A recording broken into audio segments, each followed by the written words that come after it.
Assalamualaikum warahmatullahi wabarakatuh. Halo anak-anak, jumpa lagi dengan Ibu, Bu Ike ya. Marilah kita simak video pembelajaran kali ini dengan materi mobilitas sosial. Anak, sebelum kita masuk ke materi mobilitas sosial, sebelumnya kita harus tahu dulu apa saja sih tujuan pembelajaran dari mobilitas sosial ini. Nih, coba kalian lihat.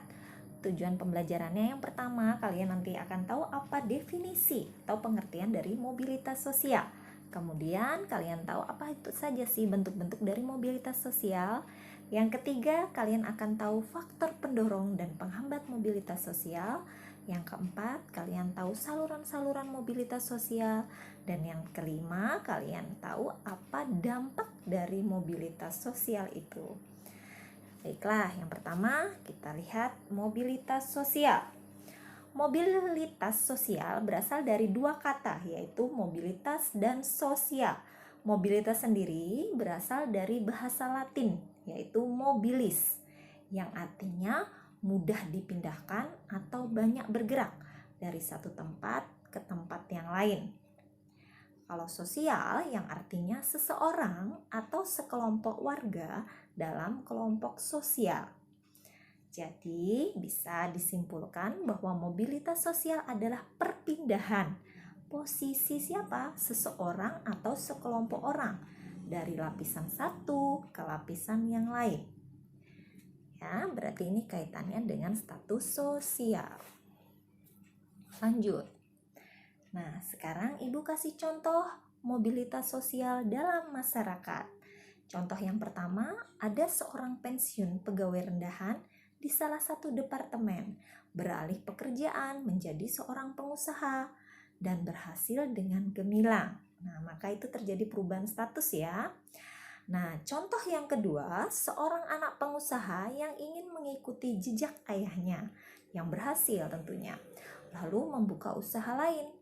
Namun, usaha seorang anak pengusaha tersebut gagal dan akhirnya jatuh miskin ya. Terjadi perubahan sosial juga, tapi berbeda. Yang contoh pertama naik, yang contoh kedua turun ya, atau perubahan status sosialnya ke bawah. Nah, jadi mobilitas sosial dapat berupa pergerakan sosial ke atas, naik ya, tetapi juga bisa pergerakan sosial ke bawah yang artinya turun. Oke, lanjut ya. Sekarang bentuk-bentuk mobilitas sosial itu ada dua. Mobilitas vertikal dan mobilitas horizontal. Mobilitas vertikal itu sendiri ada bagian mobilitas vertikal ke atas dan ada mobilitas vertikal ke bawah. Nah, kalau mobilitas vertikal sendiri itu vertikal artinya apa? Vertikal berarti tegak lurus ya. Berarti ada yang ke atas, ada yang ke bawah. Nah, seperti itu. Nah, vertikal, kalau vertikal sendiri adalah perpindahan seseorang atau sekelompok dari suatu kedudukan sosial dengan kedudukan sosial lain. Yang baik yang tidak sederajat, baik itu pindahannya tidak sederajatnya tingkatannya lebih tinggi ataukah tingkatannya yang lebih rendah. Berarti dia tidak sederajat ya, derajatnya bisa naik atau bisa turun. Makanya ada dua mobilitas vertikal, yaitu ke atas dan ke bawah. Vertikal ke atas atau social climbing. Berarti mobilitas yang terjadi karena ada peningkatan status atau kedudukan seseorang. Naiknya orang-orang berstatus sosial rendah ke status sosial yang lebih tinggi. Nah, seperti itu ya. Contohnya banyak sekali ya. Misalnya Ibu kasih contoh ini ya, ada seorang karyawan karena prestasinya dinilai baik, kemudian berhasil menduduki sebagai manajer, bahkan direktur ya. Itu contoh mobilitas sosial ke atas atau social climbing. Bisa juga dari seorang guru menjadi kepala sekolah. Nah, itu juga contoh dari social climbing dan masih banyak contoh yang lainnya ya. Lanjut ke mobilitas vertikal ke bawah atau social sinking. Nah, itu berarti proses penurunan status atau kedudukan seseorang. Nah, biasanya hal ini menimbulkan gejolak kejiwaan ya bagi seseorang karena perubahan hak dan kewajibannya ya. Ibu kasih contoh misalnya seorang pegawai yang diturunkan pangkatnya karena melanggar aturan ya. Nah, itu jadi contoh dari social thinking ya. Nah, dia bisa karena lalai melaksanakan tugas, ya kan? Turun jabatan, dipecat ya, itu masuk social thinking. Atau ada anggota pejabat yang karena kasus korupsi kemudian dipenjara. Nah, itu juga contoh dari social thinking ya. Ayo masuk lagi kita ke bentuk kedua dari mobilitas sosial ya, horizontal. Horizontal itu kan datar ya. Nah, horizontal sendiri berarti mobilitas sosial yang tetap. Berarti bagaimana? Perpindahan status sosial seseorang atau sekelompok orang dari lapisan sosial yang sama. Jadi dia tidak naik, tidak turun, tetap saja ya. Peralihan individu atau objek-objek sosial lainnya di suatu kelompok sosial yang sederajat ya. Misalnya ibu dari Babulu dipindah ke Penajam misalnya ya. Nah, tetap saja ibu jadi guru. Berarti ibu, apa yang ibu alami? Ibu alami adalah mobilitas horizontal karena tidak ada perubahan ya. Jadi tetap dengan jabatan yang sama. Nah, seperti itu ya. Misalnya ada seorang sekretaris pindah jabatan ke bendahara, tapi gajinya sama. Berarti dia mengalami mobilitas horizontal seperti itu ya. Di suatu perusahaan misalnya seperti itu. Oke ya. Ibu harap mengerti. Kita lanjut. Nah, sekarang masuk yang faktor pendorong dan penghambat mobilitas sosial. Apa saja sih faktor pendorong sama penghambatnya? Kok bisa terjadi perubahan dari status kedudukan seorang naik atau turun ya? Apa yang mendorong kok menjadi naik ya? Nah, mengapa sih terjadi mobilitas sosial? Nah, kenapa terjadi? Ya karena semua orang masyarakat pasti ingin menjadi status sosial yang naik ya, seperti itu. Terus apakah mobilitas selalu terjadi dalam masyarakat? Jelas selalu terjadi di masyarakat ya. Masyarakat yang hidupnya dinamis, selalu berubah-ubah ya kan, karena berbeda karakter orang ya. Faktor-faktor apa saja yang menyebabkan terjadinya mobilitas sosial? Nah, ini yang akan kita bahas, apa saja yang menyebabkan terjadi mobilitas. Jadi ada faktor pendorong dan penghambat. Nah, ini Ibu, sebelahnya faktor pendorong, sebelahnya faktor penghambat. Dari faktor pendorong dulu terjadi mobilitas. Ya, faktor pendorong terjadi mobilitas atau perubahan kedudukan itu ada namanya faktor struktural ya. Apa sih faktor struktural ini? Biasanya dari garis keturunan ya. Ini akan memudahkan orang untuk naik ke atas. Biasanya dalam sistem kerajaan, itu adalah contoh dari, ada foto contoh dari kerajaan Thailand ya. Jadi kalau dia anaknya raja, keturunan raja, pastilah dia akan terus seperti itu ya, akan mudah naik ya, seperti itu ya. Tapi di Indonesia tidak. Di Indonesia sistemnya kita adalah terbuka ya. Jadi masyarakat yang miskin dia dapat mengalami mobilitas sosial yang setinggi-tingginya ya, apabila dia berusaha, tidak berkecil hati, dengan gigih bekerja ya, punya semangat tinggi seperti itu. Di Indonesia tidak berdasarkan kerajaan. Kemudian faktor individu. Faktor individu yang menjadi pendorong bisa merubah status kedudukan seorang dari sikap, pengetahuan, dan keterampilan. Coba kalian lihat gambar akibat dari faktor pendorong mobilitas individu ya. Dilihat dari segi fisiknya saja, dia tidak sempurna, dia cacat ya, tapi dia bisa menjadi seorang pengusaha rumah Barbie ya, karena kegigihannya. Nah, itulah contoh dari faktor individu. Kemudian faktor pendorong sosial. Nah, sosial itu terkait dengan status sosial seseorang dalam masyarakat ya. Itu mendorong manusia untuk terus berjuang segigih-gigihnya ya, untuk mendapatkan status sosial yang lebih bagus, misalnya lebih dari orang tuanya, anak ingin lebih tinggi lapisan status sosialnya, seperti itu ya.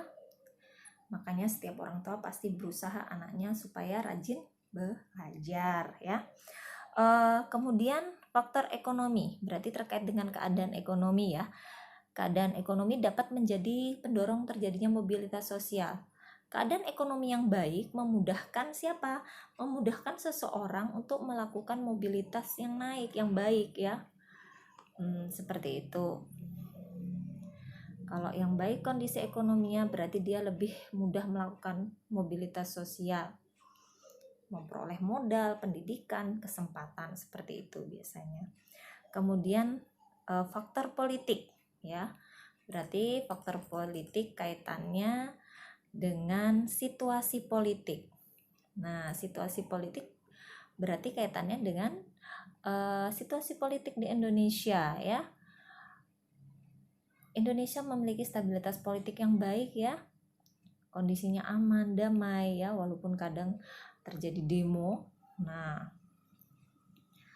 ini berbeda pada situasi Indonesia pada tahun 45 sampai 50 ya. Status politik tidak menentu, ada masa moneter itu, masa ya. Kemudian kemudahan akses pendidikan. Nah, jika pendidikan berkualitas, mudah didapat, pasti seseorang itu akan mudah melakukan pergerakan, ya kan, mengakses pendidikan yang mudah, ya kan.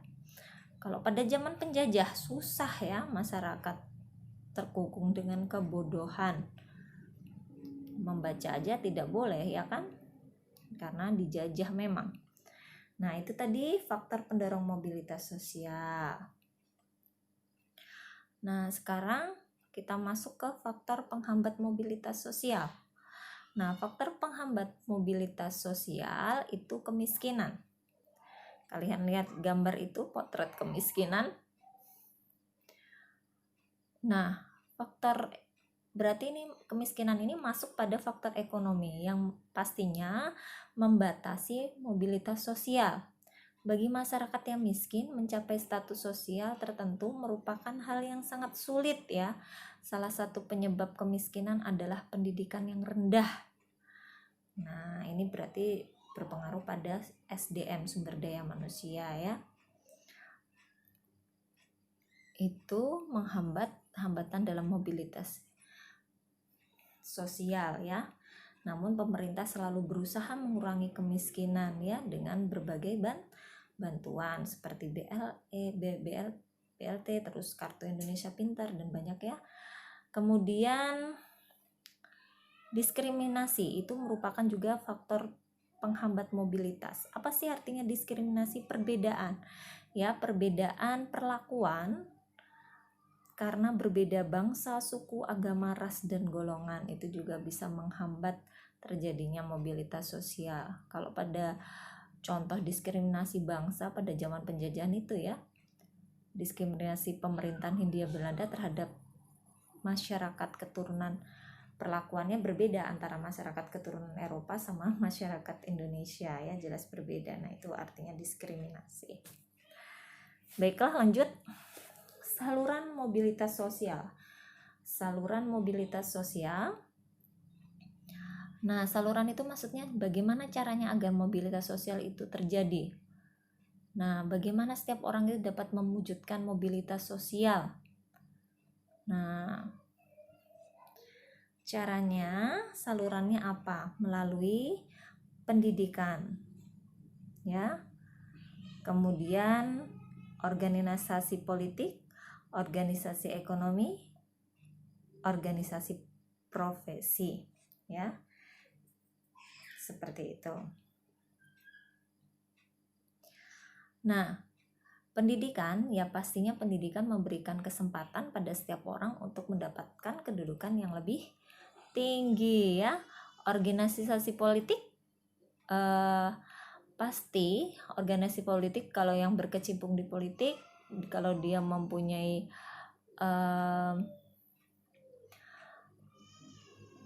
profesional dalam politik, dedikasinya tinggi, ya pasti dia akan mendapat status yang lebih tinggi pula. Kemudian organisasi ekonomi dalam bidang perusahaan dan jasa yang memberikan kesempatan yang seluas-luasnya untuk mencapai mobilitas vertikal ke atas pastinya ya. Seperti itu. Misalnya di sekolah ada organisasi koperasi. Kemudian ada lagi organisasi politik. Berarti contohnya ya organisasi PGRI, Ikatan Guru Indonesia, Himpunan Indonesia ya. Merupakan sarana saluran mobilitas. Ya. Jadi biar lebih kompak, lebih kuat untuk memperjuangkan profesinya. Ya. Ada kata-kata dari Nelson Mandela. Pendidikan adalah senjata yang paling ampuh dan bisa Anda gunakan untuk mengubah dunia ya.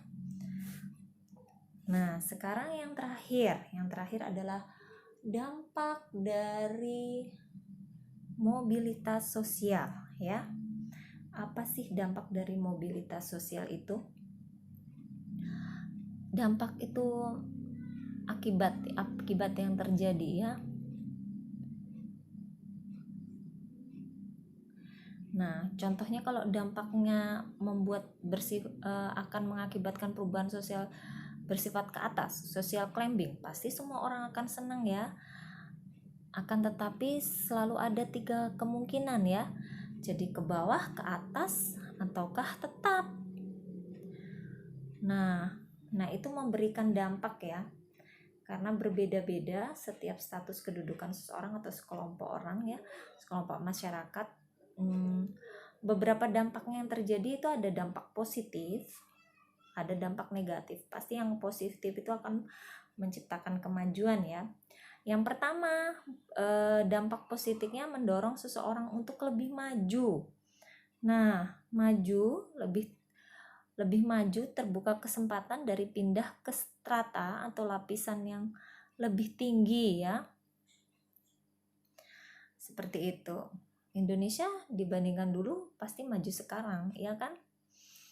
Seperti itu. Kemudian mempercepat tingkat perubahan sosial. Mobilitas sosial akan lebih mempercepat tingkat perubahan sosial masyarakat ke arah yang lebih baik.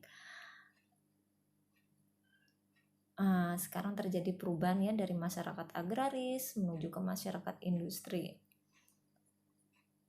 Jadi mobilitas sosial di Indonesia membuat orang-orang di Indonesia memiliki kesempatan untuk memiliki kedudukan yang terhormat. Seperti itu. Meningkatkan integrasi sosial. Integrasi itu persatuan ya. Contohnya akan menyesuaikan dengan gaya hidup, nilai-nilai, norma ya. Terciptanya integrasi. Perubahan sosial yang terjadi pada suatu masyarakat akan mendapatkan respon yang berbeda dengan masyarakat lain. Nah, responnya berupa tantangan. Malah membuat bersatunya Indonesia ya. Contohnya sekelompok masyarakat jadi bersatu. Dampak negatif mobilitas sosial ada 2 ya, terjadinya konflik dan gangguan psikologis. Konflik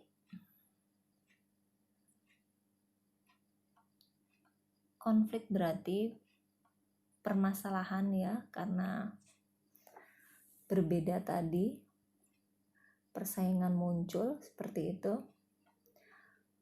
Persaingan tidak dapat dihindarkan, tetapi persaingan yang tidak sehat akan menyebabkan konflik.